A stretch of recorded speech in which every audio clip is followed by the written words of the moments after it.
Oke, halo Bu Kadis. Halo Mbak. Sehat Terima Bu? kasih sudah diundang di sini. Oke. Alhamdulillah sehat. Lagi sibuk ngurusin koperasi. Benar sekali. Koperasi dan UKM. Betul. Apalagi setiap akhir pekan UKM banyak terlibat untuk kegiatan-kegiatan di Pemprov ya. Iya. Oke, seberapa apakah rumit nggak, hektik nggak sih Bu mengelola koperasi dan UKM yang ada di Kalimantan Tengah? Sebenarnya kalau dibilang rumit juga enggak. Karena kita kan sudah punya sistem, kemudian juga sudah era digitalisasi di mana data-data koperasi dan UMKM itu sudah ada di tempat kami, dan kami tinggal mengevaluasi, memonitoring semua koperasi-koperasi maupun UMKM yang ada di Kalimantan Tengah. Dengan update-update terbarunya. Iya, betul. Oke, baik Bu Kadis, kalau kita ngobrol lebih kurang 20 menit ke depan cukup ya waktunya, semoga cukup ya. Iya. Untuk bicara bagaimana koperasi mendukung program Gubernur Kalimantan Tengah. Bu Rahma, kita tahu bahwa arah pembangunan Kalimantan Tengah ini Dinas Koperasi dan UKM punya peran yang tidak kalah penting. Mungkin Ibu bisa cerita di poin mana, titik mana gitu UKM dan koperasi punya keterlibatan di visi misi Gubernur. Kita sebenarnya sejak Pak Gubernur dilantik, beliau itu selalu mempromosikan program Kartu Huma Betang Sejahtera, di mana di sana ada 8 poin yang menjadi fokus utama beliau, dan di sana juga keterlibatan Dinas Koperasi dan UKM itu sangat penting, terutama di dalam meningkatkan kesejahteraan ekonomi dengan mendorong munculnya produk untuk dimanfaatkan sumber daya alamnya, baik secara lokal maupun nasional di setiap daerah maupun kabupaten kota. Oke, jadi ada 8 poin, lalu Dinas Koperasi UKM juga punya peran di beberapa poin Bu ya? Iya. Baik, kalau begitu Bu Kadis, di tahun 2025 ini ada tentunya program prioritas yang jadi unggulan untuk Diskop UKM, apa tuh Bu? Yang pertama tentunya kita melihat program dari pemerintah pusat, terutama pembentukan Koperasi Desa Merah Putih. Nah, itu target kita sampai dengan tanggal 30 Juni 2025 semua koperasi Desa Merah Putih itu sudah dilakukan pengesahan dari Kementerian Hukum. Jadi untuk Kalteng semua kabupaten punya tuh ya? Iya. Dan alhamdulillah sampai dengan saat ini kita sudah di angka 77% yang sudah pengesahan koperasi. Untuk Kalimantan Tengah? Iya. Sisanya 23. Iya. Apa yang jadi kendala buat atau tantangannya sehingga kemudian kayak belum tersahkan nih 23% lainnya? Sebenarnya kalau dari sisi kendala memang yang pertama adalah memang ada pembiayaan. Pembiayaan terkait dengan pembuatan akta notaris. Nah, tentunya ini sudah juga diatur bahwa 3% dana pembuatan itu bisa dibebankan pada pemerintah daerah, kabupaten kota. Jika memang belum, juga bisa menggunakan dana desa yang ada di desa masing-masing. Jadi memang pemerintah yang akan menanggung atau membiayai jika itu jadi kesulitan untuk pengesahan akta notaris gitu ya Bu? Betul. Nah Bu, kalau tadi itu program unggulan dalam waktu dekat begitu ya, yang juga sejalan dengan Asta Cita di pemerintah pusat. Kalau bicara target kerja nih Bu, selain koperasi tentunya sektor UKM punya kontribusi besar untuk mendorong pembangunan ekonomi. Iya, betul sekali, karena kita memiliki target kontribusi PDRB melalui sektor UMKM untuk tahun 2025 itu sebesar 5,5%. Nah, tentunya kita berharap lembaga-lembaga yang non pemerintahan juga ikut serta dalam membantu, terutama dalam hal pembiayaan, yaitu melalui lembaga keuangan atau perbankan. Dan juga kita untuk meningkatkan kualitas produk lokal melalui sosialisasi NIB, kemudian halal terutama untuk produk makanan, dan hak kekayaan intelektual untuk semua produk-produk yang dihasilkan oleh para UMKM kita. Oke, jadi kalau tadi koperasi bicara akta notarisnya, Iya. kalau UKM tuh ada produk halalnya, iya. nomor induk Berusaha, berusahanya, lalu kemudian ada HKI. ada, iya, oke, kekayaan intelektualnya Bu ya, Iya, itu yang harus betul. diperhatikan. Iya, betul. Ada kendala nggak Bu yang dihadapi untuk sektor UKM ini yang biasanya diadukan atau disampaikan ke dinas? Sebenarnya kalau kendala bukan hanya di Kalteng, saya kira mungkin seluruh Indonesia. Yang pertama itu terkait dengan modal yang terbatas. Oke. Kemudian akses pemasaran. Pemasaran masih terbatas juga karena sesuai hasil kunjungan kami ke beberapa sentra produksi di mana mereka itu bisa memproduksi dalam kapasitas besar, tetapi setelah diproduksi itu untuk pemasaran Nggak tahu jualnya kemana gitu ya. Kemana. Contohnya apa tuh Bu? Iya. Contohnya seperti yang di Jalan Merak, Kota Palangkaraya, salah satu contoh, mereka bisa memproduksi abon dan sejenisnya dari hasil tangkapan laut, Ikan gitu ya? ikan.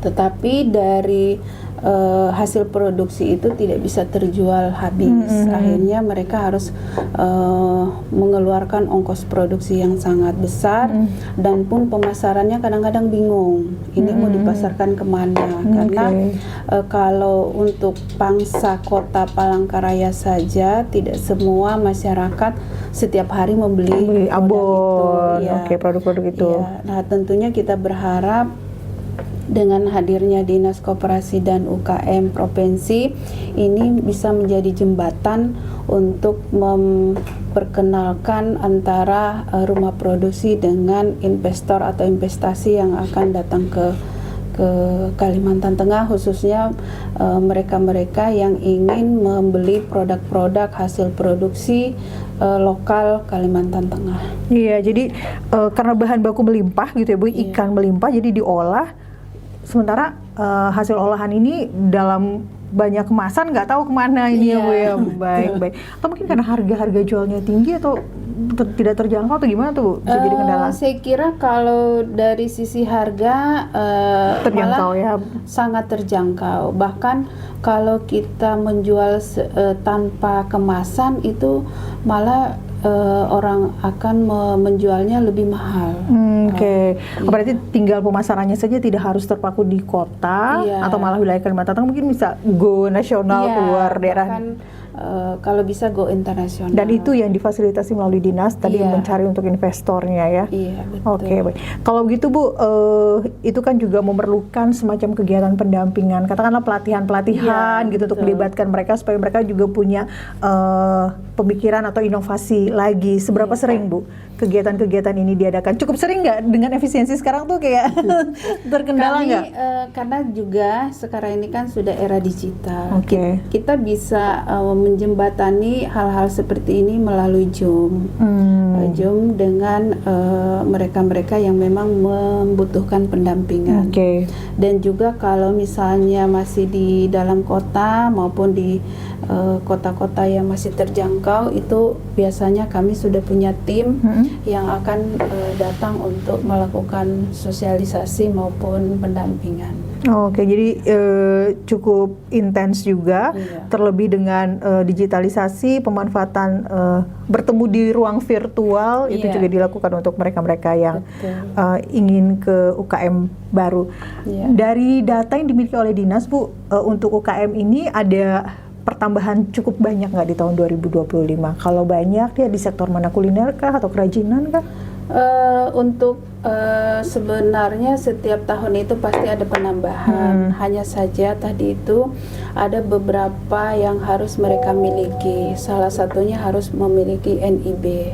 Karena banyak juga itu. Banyak juga yang tiba-tiba semacam usaha mikro jamuran.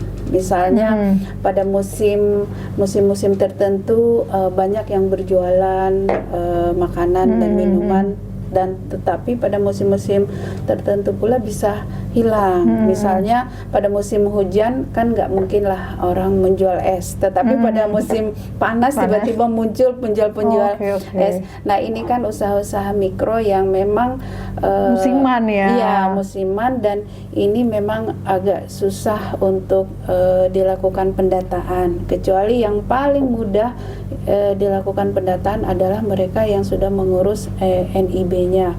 Dan juga perlu kami sampaikan sekarang pengurusan NIB itu secara gratis. Oke. Ya. Itu bisa digitalisasi juga ngurusnya? Iya, bisa. Nah, berarti dituntut untuk pelaku UMKM ini bahasanya tuh kayak lebih melek teknologi. Iya, betul. Seberapa melek mereka, Bu? Ya. Dijawabnya nanti. Seberapa melek mereka dijawab nanti. Kita break dulu. Nanti ada banyak hal yang mungkin Ibu Kadis akan sampaikan, terlebih untuk para pelaku UMKM untuk lebih menggiatkan usahanya. Sesaat lagi di Warta Bicara.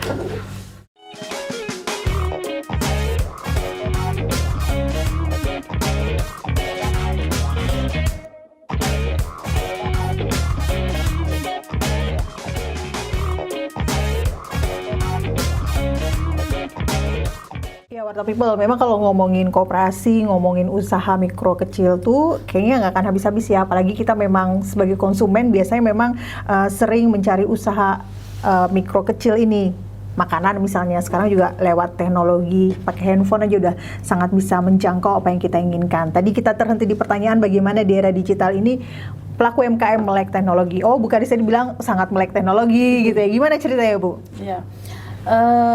Para UMKM ini setiap tahun kita itu selalu ada melaksanakan BIMTEK, bimbingan teknis, juga ada sosialisasi terkait perluasan jaringan usaha melalui digitalisasi.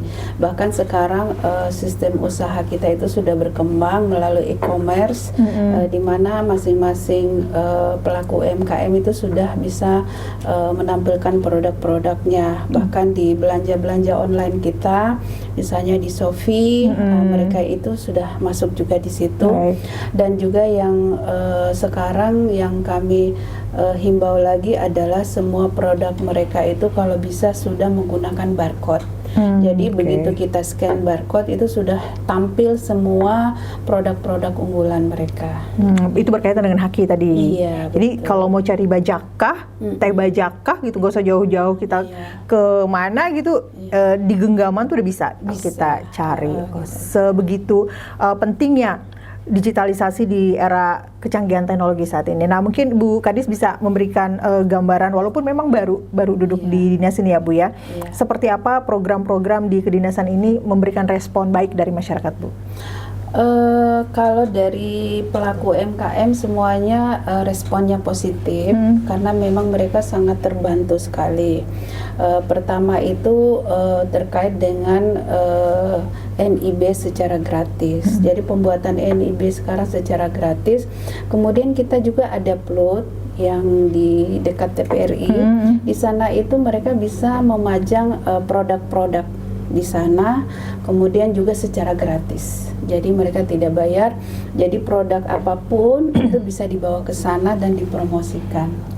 Di samping Plut kita juga ada Dekranasda. Dekranasda juga mempromosikan produk-produk UMKM yang ada di Kalimantan Tengah. Iya, karena memang kalau diberikan tempat untuk memajang pajangannya sehingga tidak berbayar, itu berdampak pada harga jualnya Bu ya. Jadi bisa ditekan juga sehingga tidak harus mahal. Iya, dan juga di samping NIB mereka juga terbantu dalam pengurusan halal untuk setiap produk makanan, karena itu menjadi prioritas.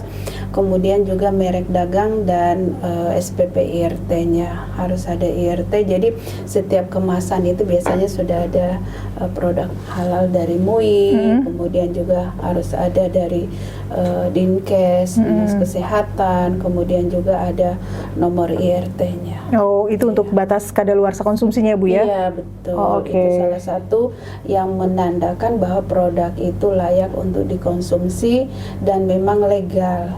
Nah, yang perlu kita hati-hati adalah produk yang tidak ada sama sekali petunjuknya atau komposisinya, kemudian nama usaha di dalamnya itu. Oh, itu harus diperhatikan. Iya. Di Dinas Koperasi UKM ini kan berhadapan dengan banyak orang tentunya Bu ya, Iya. yang punya keinginan untuk memajukan usaha melalui berbagai sektor ini. Apa kerap keluhan yang dihadapi Bu? Pelaku UMKM ini? Kalau dari kita Dinas Koperasi, karena kita ini sebagai perpanjangan tangan dari pemerintah pusat, tentunya kita selaku perpanjangan tangan itu ada banyak hal yang sudah kita lakukan, termasuk promosi apa yang menjadi tugas dan fungsi kami.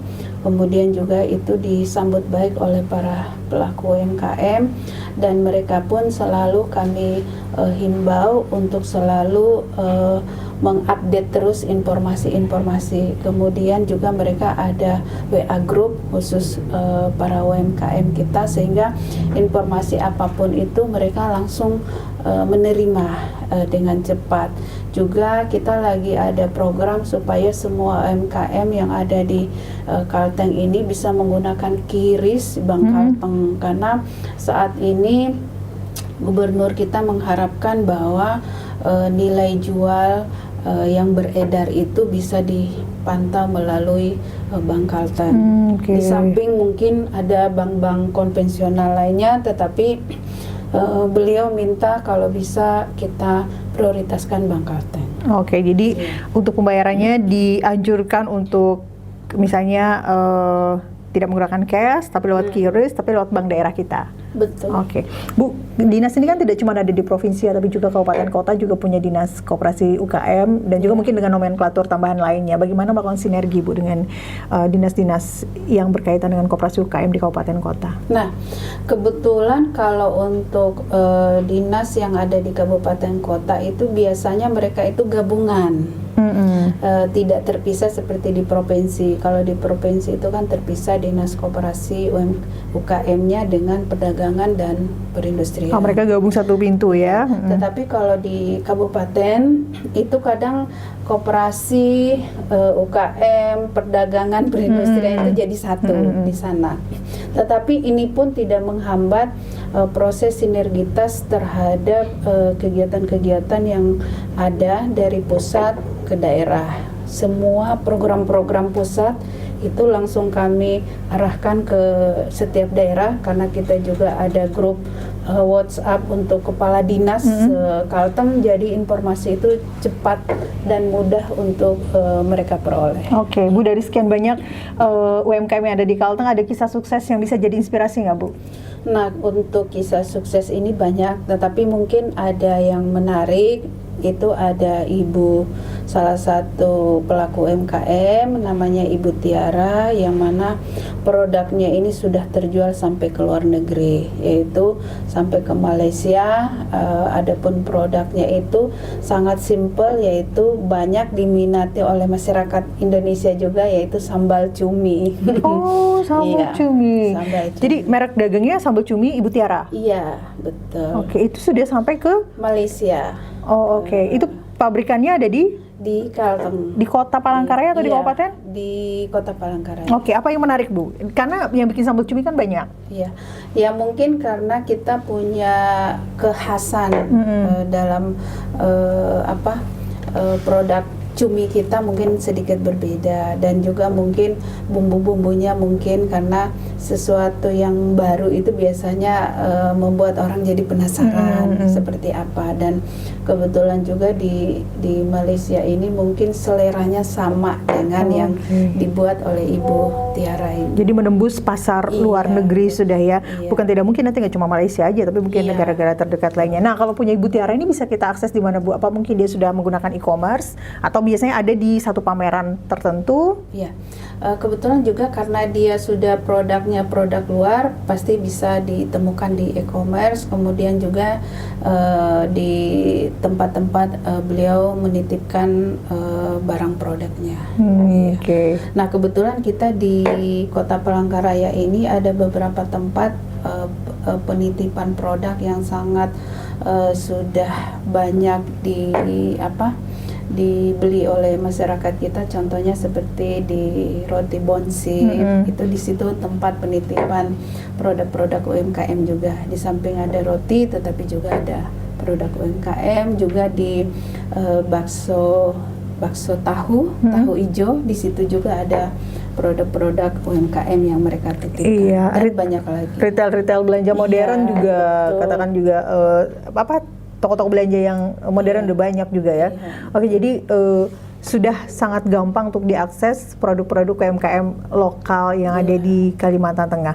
Baik, Ibu, kalau gitu sekarang kan kalau bicara UMKM itu tidak cuma milik kalangan dewasa aja gitu ya, tapi anak-anak muda Gen Z sekarang juga punya ketertarikan untuk jadi pelaku usaha. Gitu. Bagaimana Ibu melihat peluang yang ada ini?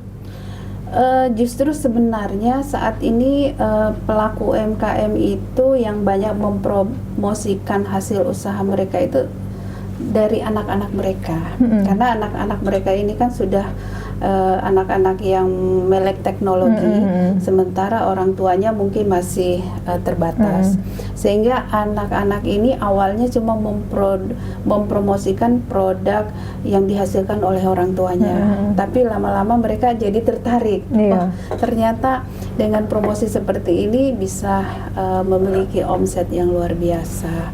Nah, itu juga salah satu gayung bersambut bahwa anak muda kita saat ini dengan membantu sebenarnya perekonomian yang ada ini, terutama para orang tua yang memang luar biasa untuk mencukupi kebutuhan di tengah dengan krisis yang kadang-kadang muncul, tetapi dengan adanya promo-promo yang dilakukan oleh anak-anak muda, sehingga ini menjadi motivasi mereka juga bahwa ternyata untuk berusaha itu sangat mudah. Apalagi sekarang sudah pengurusan NIB-nya secara gratis, kemudian juga mereka tinggal mencari tempat yang strategis dan juga mereka sudah terdaftar. Nah, ini salah satu upaya yang tidak memakan waktu dan juga memakan biaya yang cukup besar. Baik, kalau mau tanya-tanya lebih lanjut bisa datang ke dinas. Iya, betul. Aduh, waktunya udah habis Bu Kadi. Nanti kapan-kapan kita ngobrol lagi untuk topik yang berbeda, tentunya masih dalam kewenangan Dinas Koperasi dan UKM. Singkat saja, mungkin 30 detik bisa dimanfaatkan sebelum kita closing. Ada Ibu, jadi closing statement, himbauan atau harapan? Mungkin jangan takut menjadi wirausaha baru. Kegagalan adalah kunci kesuksesan, karena kegagalan adalah bagian dari proses belajar dan berkembang. Fokus pada manfaat usaha yang bisa didapatkan dari pengalaman. Wah, cakep. Terima kasih Bu Dr. Rahmawati, Kepala Dinas Koperasi dan UKM untuk Provinsi Kalimantan Tengah, untuk ngobrol-ngobrolnya hari ini. Di lain waktu kita bisa ngobrol lagi ya Bu ya. Sukses untuk pekerjaannya. Iya, demikian Warrior People untuk topik perbincangan kita hari ini. Kita ketemu lagi untuk topik-topik yang menarik lainnya di Warta Bicara. Sampai jumpa.